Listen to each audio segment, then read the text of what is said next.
partir de agora a gente vai entrar com o assunto porque é um assunto que interessa a todas as pessoas.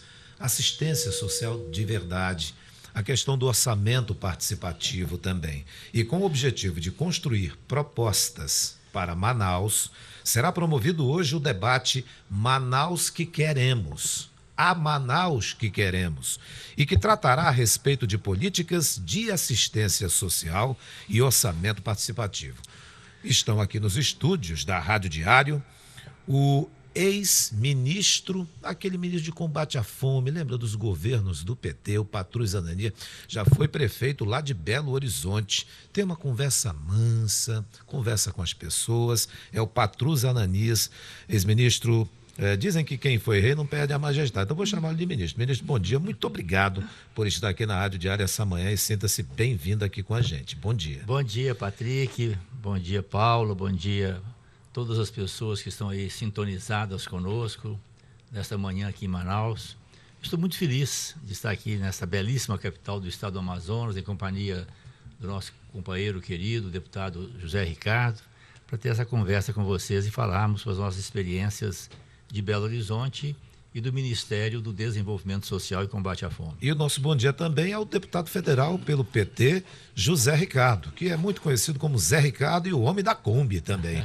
Ô Zé Ricardo, bom dia, muito obrigado por ter aceito o convite e estar aqui conosco na Rádio Diário. Bom dia, Patrick, bom dia, Paula, bom dia a todos que acompanham aqui na Rádio Diário e nessa programação. Estamos à disposição para debater essa proposta, né, para a cidade de Manaus na área do orçamento participativo e as políticas de assistência social. Paula Litaif. Deputado Ananias, mas a gente vai também estender aqui ao deputado José Ricardo. O senhor, deputado, foi um dos homens que implementou o programa Bolsa Família na gestão do governo Lula.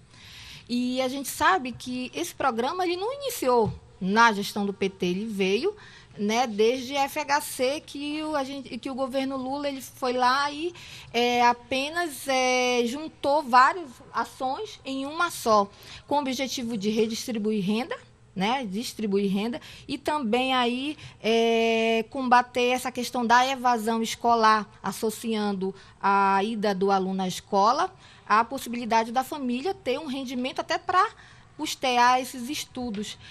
Depois, o programa Bolsa Família perdeu um pouco essa ideia e se desvirtuou. Como o senhor avalia o programa hoje? Bom, primeiro é importante nós recuperarmos o programa Bolsa Família na sua origem, né, Paulo? Existiam, de fato, programas muito localizados. Bolsa Escola em algumas cidades, Vale Alimentação, Auxílio Gás, que eram programas com recursos muito reduzidos e muito também dispersos, né? Não eram programas nacionais. A grande marca do programa Bolsa Família, que nós implantamos no governo do presidente Lula, foi tornarmos o Bolsa Família um programa nacional. Nós levamos o Bolsa Família a todos os municípios do Brasil, chegamos a atender cerca de 13 milhões de famílias pobres em todo o território nacional. Estabelecemos um critério muito rigoroso para garantir que os recursos chegassem efetivamente às famílias. Montamos um sistema forte, bom, de acompanhamento para garantir que os recursos chegassem efetivamente às famílias que estavam dentro dos critérios do programa. O Bolsa Família tornou-se, Paulo, uma referência mundial.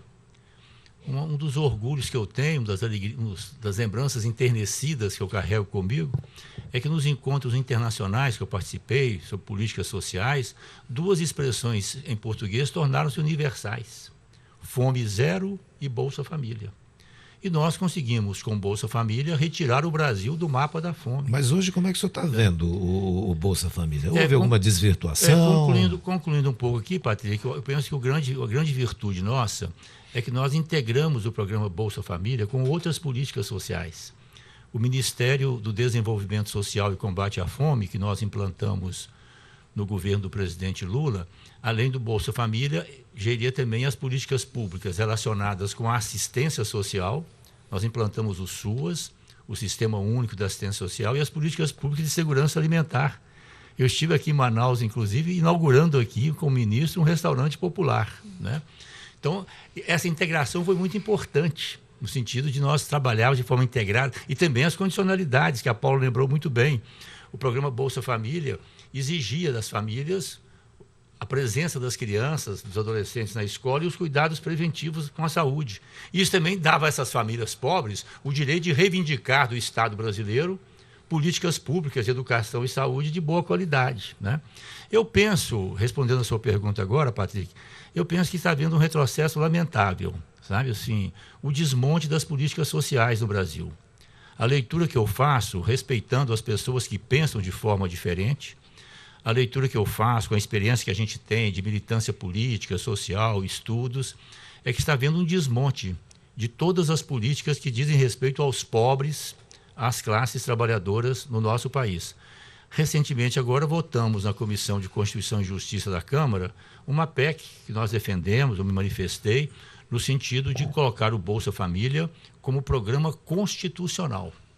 Não foi uma iniciativa do Partido dos Trabalhadores, foi uma iniciativa da deputada Tabata, com apoio de todas as lideranças partidárias, e eu penso que isso é muito importante para nós garantirmos esse programa realmente no campo das políticas públicas, não como política de um governo, mas como política de Estado.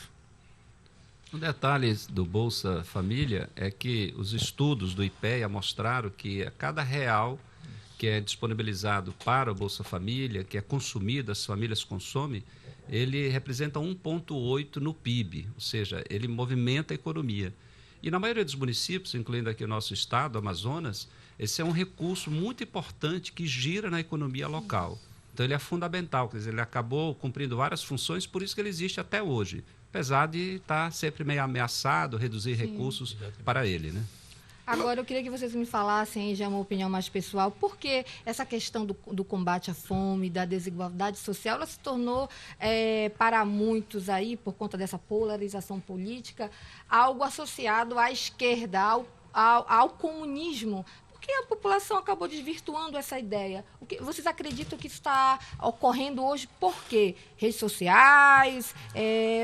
É algo mais pessoal mesmo para se responder. Então, eu acredito assim, há muita desinformação também sobre o que é comunismo, o que é capitalismo, o que é socialismo, o que é esquerda, o que é direita. A gente entende assim, são programas que foram implantados num governo que teve um olhar para a população mais sofrida. Eu me lembro que o Lula falava, para governar para todo mundo, setor empresarial, classe média, que melhorou muito, né, o padrão de vida, mas os mais pobres. Então, programas que tiram as pessoas da pobreza, que querem mudar a vida das pessoas, sempre tem grandes impactos. Aí você fala de esquerda, é a pergunta, né? Uma pessoa que tem preocupação com os mais pobres, procura ver políticas públicas para inclusão social, de direitos, de garantir direitos, ele é de esquerda? É uma ação de esquerda? Então, você é de esquerda. Se você tem, portanto, esse espírito da solidariedade, de preocupação efetiva com a vida, esse é o sentido. Agora, o PT sempre teve essa proposta, essas políticas, então ficou uma marca muito forte ligada ao Partido dos Trabalhadores, como de qualquer outro partido que for implementar uma política de inclusão social. Eu acho que esse é o foco principal. Então, às vezes, as pessoas acabam, dependendo da informação, acabam tendo uma interpretação diferente. O orçamento participativo, o senhor quer complementar alguma coisa, Patrus Ananias? Não, só porque a pergunta da Paula é uma pergunta instigante, né? Só uma colocação rápida, assim, eu quero dar um depoimento aqui mais pessoal, né? O meu compromisso com os pobres, com a justiça social, que é um compromisso que me acompanha desde a infância, desde a adolescência, vem da minha formação cristã católica, numa linha ecumênica, é claro, né, de respeito a todas as outras tradições religiosas e as pessoas que não professam nenhuma fé religiosa, mas a minha formação se deu nesse campo. Então, meu compromisso com os pobres tem um fundamento nos evangelhos, nos ensinamentos de Jesus. Eu vou lembrar rapidamente aqui uma passagem do evangelho, está em São Mateus, onde Jesus coloca claramente, né, a expressão dele: eu tive fome e me destes de comer, eu tive sede e me destes de beber, eu estava nu e me vestistes, eu era retirante, peregrino, sem casa, sem teto e me acolhestes, eu estava preso e doente e viestes ver-me. Foi a partir dessa formação cristã que a minha caminhada se deu nesse compromisso com a construção no Brasil de uma sociedade onde todas as pessoas possam viver com dignidade. Mateus capítulo 25, do Exatamente. 33 ao 45. Exatamente. Ministro, falando sobre isso, engraçado como as pessoas acabaram demonizando à esquerda nesse sentido, isso aí que a gente não defende esquerda, direita, nada disso, mas que estaria aí ligado a esse tipo de situação, inclusive por conta desse combate, muitas vezes até a homofobia e a defesa em tese da família tradicional, né? E eles pouco sabem dessa tese do socialismo também, né? Que trata muito isso. Patrick, você ia fazer alguma pergunta? Exatamente, eu gostaria de saber de ambos os convidados que aqui estão, porque a gente ouviu, olha, nós tivemos um prefeito em Manaus aqui, o Serafim Corrêa. O Serafim, na gestão dele, eu vou ousar dizer que ele implantou o orçamento participativo, vou ousar dizer. E a gente não vê isso para valer. Eu, pelo menos, não vejo. Não sei se Paulo Alitaif vê isso daí para valer. Eu não vejo discussão do orçamento participativo. Eu não vejo a discussão do orçamento participativo nas igrejas, nas escolas, nas comunidades, em conselhos. Então, aos senhores, eu pergunto, o orçamento participativo, ele de fato é uma realidade no Brasil ou não? Começando com o Patrus Ananias. Hoje, infelizmente, não. Mas nós começamos e avançamos bastante. Algumas experiências, quando eu fui prefeito de Belo Horizonte, nós implantamos desde o primeiro ano o orçamento participativo, como outras experiências também foram vivenciadas. Porto Alegre, por exemplo, né?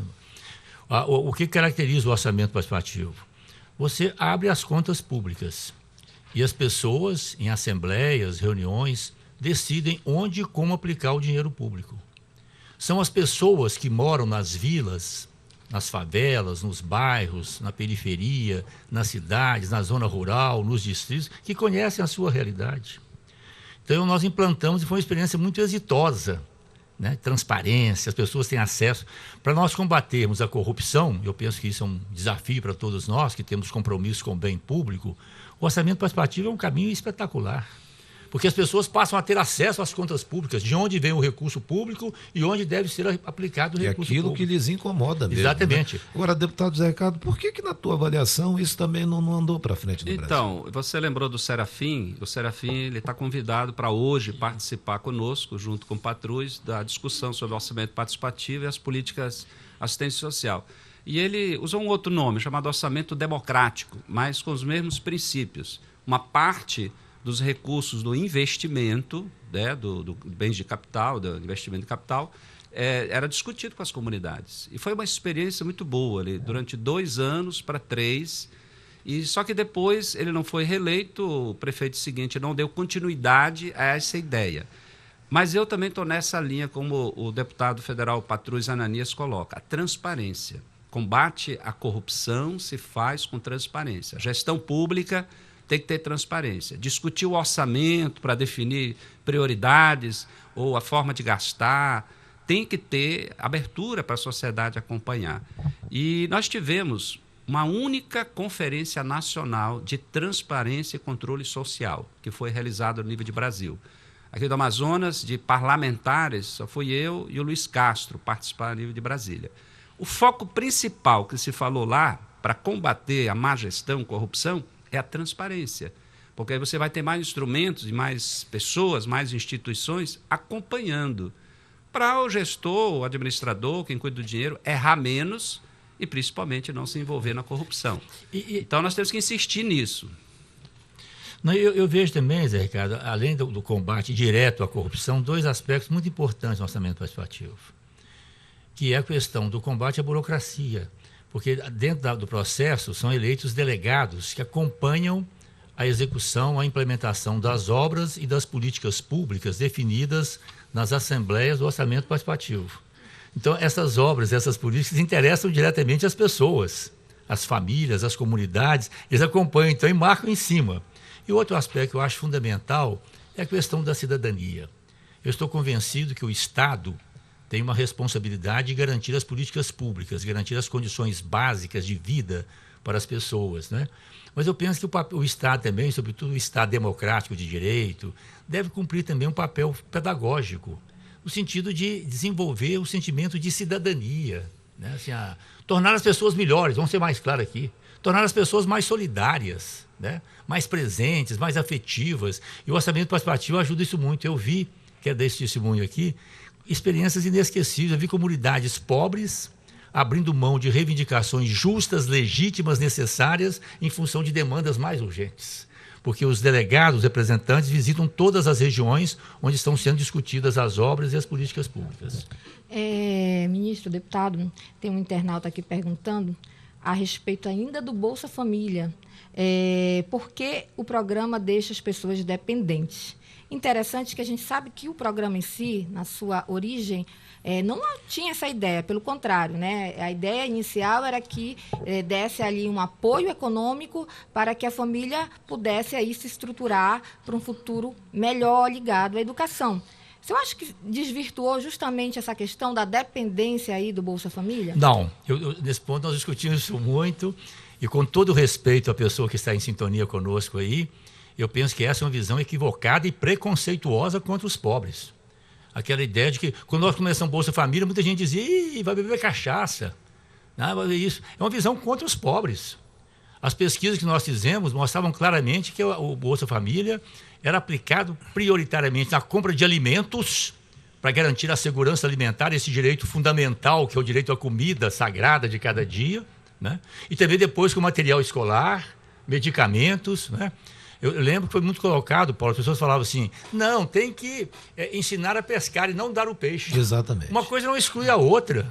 A pessoa, para pescar, tem que ter comido o peixe antes. Senão não vai ter condição de pescar, não, vai cair no rio. E se o rio tiver piranha e peixe mais agressivo, vai virar comida de peixe. Mas não teve nenhum caso, desculpe a interrupção, não teve nenhum caso de pessoas que usaram e talvez até estejam usando de maneira errada esse benefício? Casos mínimos. É claro que aparece. Mas nós montamos um sistema vigoroso de acompanhamento, não sei se continua. Fizemos parcerias, por exemplo, convênio com ministérios públicos, estaduais e federal. Né? Todos os representantes, nós chamamos de promotores de justiça, em todas as comarcas do Brasil, passaram a ser fiscais do programa Bolsa Família. Fizemos convênio com a Justiça Eleitoral para apurar também eventuais uso indevido do Bolsa Família com fins eleitoreiros. Então, nós montamos uma vigorosa rede de proteção, além de estabelecermos também um mecanismo muito forte, através do próprio sistema, né, de confronto de dados. Por exemplo, os beneficiários do Bolsa Família verificamos se estão em outros sistemas, por exemplo, se tem propriedade, se não tem. Então, nós montamos um sistema muito vigoroso de acompanhamento do programa, e o programa se tornou, de fato, uma referência. Um ou outro caso podia acontecer, né? 13 milhões de pessoas, mas ficou cada vez mais claro, e mesmo muitos críticos ao programa do início reconheceram isso, que cada vez mais o nosso governo, o governo Lula, quando nós estávamos no Ministério, no governo da Dilma, nós realmente conseguimos fazer isso que chama de afunilar o programa e fazer com que ele chegasse efetivamente às pessoas e famílias que estão dentro dos critérios legais. Mas existe aí um prazo, inclusive, para a pessoa, quando ela vai melhorando aí de vida economicamente, você vai criando aí a possibilidade de obter um emprego, e por conta também do cruzamento de dados, ela já sai do programa. Muita né? gente sai, Milhões. Todo mês tem pessoas saindo, que aliás hoje, pelo aumento já da pobreza no Brasil, muito desemprego, você já tem mais famílias que se enquadrariam. Há inclusive reclamação que as prefeituras precisariam estar agregando mais pessoas. Voltando, e o governo federal está voltando. restringindo, está segurando, devido ao teto de gasto, para estar contendo gasto, está querendo até reduzir. Então, mas eu visitei todos os municípios do interior, cada reunião que eu fazia eu perguntava quem recebia Bolsa Família. Muitas famílias. E famílias pobres, mães que às vezes estão sozinhas cuidando dos filhos, são N situações. Então, é um recurso que não sustenta uma família, não é um salário mínimo, é um valor pequeno, que é gasto. Como eu falei, ele ativa o consumo. Foi um grande negócio para o Brasil, porque é um recurso que não fica parado no sistema bancário e financeiro, ele circula. Essa é a grande vantagem, tem que olhar isso. Os comerciantes, os empregos são gerados, mas em si o foco principal, que é um mínimo para ajudar na alimentação de uma família. Então, um dado importante, Ricardo, é que o Bolsa Família não trabalha só com famílias desempregadas, não. Também com famílias trabalhadoras de baixa renda. Tá? Então, no sentido de possibilitar que essas famílias tenham condições mínimas para assegurar a alimentação, garantir as crianças na escola, material escolar, o mínimo de dignidade, né, que é necessário para todas as pessoas. Estamos conversando aqui com o atual deputado federal, ex-ministro de Desenvolvimento Social e Combate à Fome, Patrus Ananias, e também o deputado federal aqui pelo Amazonas, PT do Amazonas, o Zé Ricardo. Paula de Taifa, a gente tem uma porção de questionamentos, eu estou com a língua coçando aqui também, mas você tem uma pergunta a fazer. Dentro desse evento Manaus que queremos ser realizado e coordenado pelo deputado José Ricardo, qual é a avaliação que o senhor faz, aí eu vou falar aqui com o ministro, com o deputado, sobre a participação do brasileiro na fiscalização dos recursos públicos? O senhor considera o brasileiro omisso nessa ação? Eu considero que é papel do Estado abrir espaços para que as pessoas possam fiscalizar. Quem paga imposto é quem mantém o país. As pessoas que pagam impostos, as pessoas que respeitam as leis, as pessoas que também produzem riquezas, bens. Então eu penso que o Estado deve ser cada vez mais aberto ao controle dessas pessoas. É claro que isso implica, Paulo, uma mudança de paradigma, né? Porque tradicionalmente no passado tinha um súdito, né? O rei governava para os súditos, não tinha nenhum. Depois avançou um pouco a questão da democracia, governar para. O que nós estamos propondo é uma mudança de modelo mesmo, é governar com o povo. E aí muitas pessoas falam, isso aí é democratismo, não funciona. Funciona. Claro que você, ao implantar a democracia participativa, planejamento participativo, orçamento participativo, você estabelece normas. Dê um exemplo, onde regras, é que funciona critérios. mesmo? Onde é que funciona? Funcionou em Belo Horizonte, na nossa gestão. Na sua gestão. Uma gestão exitosa, que a cidade reconheceu, né, reconhece até hoje, e nós mostramos que é possível funcionar como... Depois, começou a questão do orçamento participativo através das redes sociais. Não é um bom canal. Pode ser utilizado também, mas a experiência do orçamento participativo mostra a importância do encontro das pessoas, das assembleias, para que as pessoas possam discutir e definir as prioridades, inclusive conhecendo as demandas de cada setor, de cada área. Então eu penso que a questão do orçamento participativo, como eu disse, vai além do orçamento participativo. É melhor nós falarmos de democracia participativa, eu penso que nós temos que ampliar. Colocar a participação popular também nas leis de diretrizes orçamentárias, nos planos plurianuais, nos planos setoriais, sabe assim? É a questão da cidadania, né? A Constituição diz, né? A Constituição expressamente no parágrafo único do artigo 1º, todo poder emana do povo, que o exerce através de representantes eleitos ou diretamente.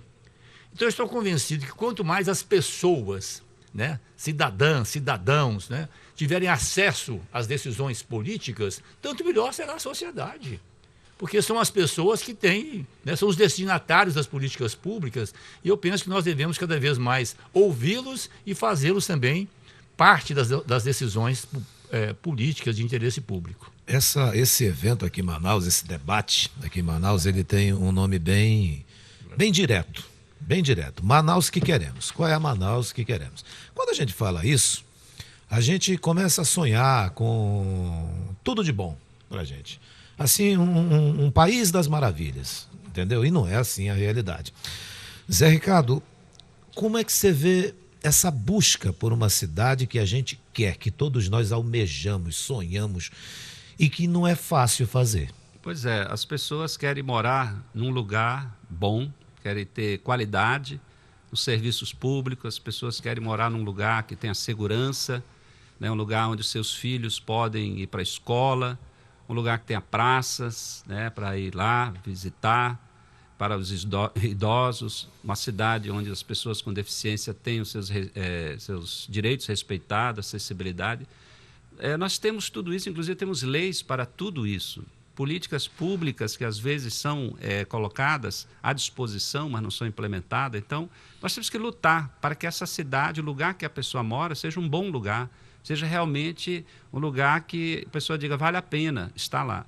Nós temos na Manaus uma cidade que não para de crescer, uma cidade que precisaria de planejamento, claro, precisaria de muitos investimentos, mas precisa que alguém cuide, o cuidado. Acho que é uma palavra que o Leonardo Boff, né, escreveu um livro sobre o cuidado, né? Cuidar das pessoas, cuidar do meio ambiente, né? Cuidar das águas, cuidar da vida. Então, nós precisamos pensar a cidade a partir das pessoas, das necessidades das pessoas. Por exemplo, nós temos o problema da mobilidade urbana, um problema sério. O trânsito, o transporte, até os ciclistas hoje é o maior perigo do mundo, né? Você andar de bicicleta, tem que pensar nisso. Hoje nós vamos debater políticas de assistência social, que é exatamente as ações que possam atender os vários segmentos que necessitam do do amparo público e da solidariedade da sociedade. Né? A política para os idosos, a questão das pessoas com deficiência é realmente uma situação muito difícil. Nós temos aí a questão das crianças e as entidades que trabalham na área da assistência sempre com muita dificuldade, né? Porque faz um bom trabalho, mas não tem recurso, não tem uma atenção devida. E nós temos o orçamento. Então, a experiência de Belo Horizonte, com o deputado, prefeito na época de Belo Horizonte, do orçamento participativo, é uma experiência que podemos pensar. O próprio Serafim, que foi convidado para estar hoje, também falar um pouco dessa experiência naquela ocasião, quando ele foi gestor da cidade de Manaus. Mas Manaus é um grande desafio, porque tem mais de 2 milhões de habitantes, é a 7ª maior cidade desse país, e, portanto, tem muito a ser feito, né? Precisa de muitos braços, mãos, muitas ideias para a gente poder mudar, né? E ter mais qualidade de vida para as pessoas. Deputado, no ano antes da eleição municipal, a gente sabe que o senhor é candidato a prefeito de Manaus. Existe aí, não tem como não deixar de falar sobre esse assunto. E nesse momento a gente usa o termo pré-candidato. Pré-candidato, né? E isso que a gente estava questionando agora do Dr. Choi, candidato pré-candidato. Aliás, uma boa entrevista. E a gente questiona aqui do senhor como está hoje esse debate interno pela busca aí do candidato, pré-candidato do Partido dos Trabalhadores em Manaus. Existem aí pelo menos 3 nomes colocados. E como o senhor vê essa questão? Eu acho que o presidente da OAB, o Choi, esteve aí, foi uma ótima entrevista, né? Ele falando sobre a legislação que nós temos em relação às eleições. E ele também falou da possibilidade do ano que vem ter muitos candidatos a prefeito por causa dessa nova regra dos vereadores, né, de ter chapa, cada partido ter sua chapa de vereadores. Todos os partidos devem definir suas candidaturas no decorrer do ano que vem. Existe o prazo próprio, cada partido tem uma dinâmica, o PT tem, né, no seu estatuto, tem um prazo, né, para fazer o debate interno. Eu estou colocado como pré-candidato, como outros nomes se colocam também, mas como quase todos os partidos. Para fazer o debate interno ou para fazer a briga interna? Lá sempre tem umas boas discussões, né? Nós temos eleições, você sabe que o PT é um dos poucos partidos que tem eleição interna, eleição onde os filiados participam, votam, escolhem os dirigentes municipais, estaduais e nacionais. Então, claro, tem os embates, tem as chapas, tem os posicionamentos, então tem brigas também. Mas encerrou a eleição, acabou essa parte, né, da disputa, porque aí tem as direções. Então, nós vamos ter essa definição no decorrer agora do próximo ano, a nova direção vai dar as diretrizes e, com certeza, o PT vai ter candidato a prefeito. Eu estou colocado, meu nome. Estamos debatendo questões da cidade, como outros estão fazendo também. Isso é importante. Acho que quem quer administrar a cidade tem que estar dialogando com a sociedade, discutir, ouvir, e para poder construir as suas propostas. Como é que o senhor está vendo aí? Propostas verdadeiras, né?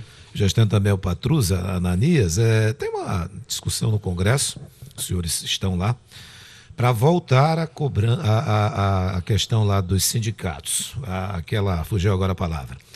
O imposto sindical. O imposto sindical, a volta do imposto sindical. Tem gente que está dizendo assim, não é para voltar não, porque se voltar isso aí vai ser de novo aquele pessoal que vai fazer passeatas, vai alimentar essa turma que é contra o Brasil, o atual governo. E tem gente que está dizendo assim, não, tem que ter. Tanto é que está voltando isso lá. Os senhores estão sabendo disso, né? Eu pergunto qual a opinião de vocês sobre a volta do imposto sindical. Eu vejo assim, acho que a pessoa que é sindicalizada, ela contribui com a instituição, com o sindicato. Tem que ser uma coisa livre, né? Assim como você está em qualquer entidade, contribui, está numa igreja, contribui com dízimo. Assim era o sindicato. Eu acho que isso aí não muda o fato de você estar associado, sindicalizado e contribuir. Agora, essa questão do desconto compulsório que tinha, né? Do imposto sindical, essa é uma discussão. Eu, particularmente, acho que é algo que poderia ficar fora porque já foi tirado. Agora, em si, nós temos que valorizar os sindicatos. Não pode haver restrições para um funcionamento do sindicato, porque é no mundo inteiro. É a instituição que representa os trabalhadores, que vai lutar pelos direitos, vai cobrar que a legislação trabalhista, que hoje já foi mutilada, reduzida, muitos direitos, seja aplicada. Então, é uma instituição importante na defesa de cada categoria profissional. Dos jornalistas, né, dos que trabalham no distrito, né, os operários, né, todas as áreas lá. Então, nós temos que garantir que o sindicato funcione bem. Ele é parte de uma instituição da democracia brasileira. Qual o seu pensamento sobre isso? Eu tive uma boa experiência. Eu fui advogado de sindicatos de trabalhadores por um bom período na minha vida. Comecei minha carreira acadêmica como professor de Direito do Trabalho. Fui advogado do sindicato de vocês em Minas. Jornalistas e radialistas, né? Além de outras categorias.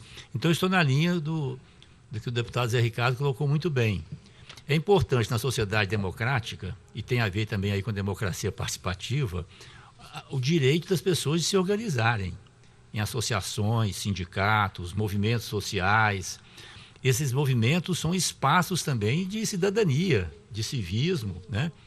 E eu considero também que nós no Brasil talvez devamos refletir mais sobre como fazer as coisas um pouco mais gradativamente, né? Nós temos questionamentos, a questão da contribuição do imposto compulsório sobre todos, como o Zé Ricardo disse muito bem, mas, por outro lado, sai de um extremo e cai no outro. Eu fico me perguntando se não seria o caso também de ter um período de gradação, onde você fosse eliminando o imposto sindical obrigatório para todos, visando sempre a contribuição dos sindicalizados, mas num processo também que não destruísse, como estão sendo destruídos, a meu ver, os sindicatos no Brasil hoje.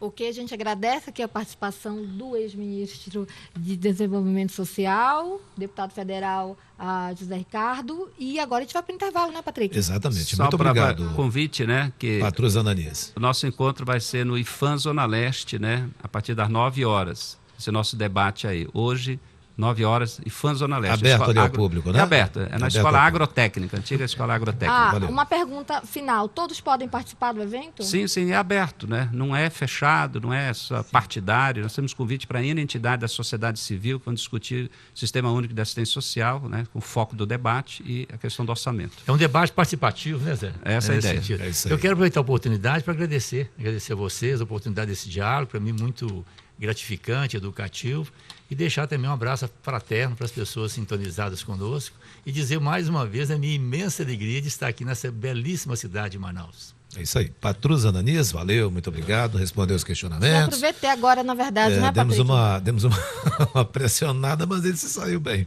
E ao Zé Ricardo, obrigado, Zé Ricardo. Prazer em Obrigado. vê-lo. Bom Tá dia a muito todos e a obrigado. todas.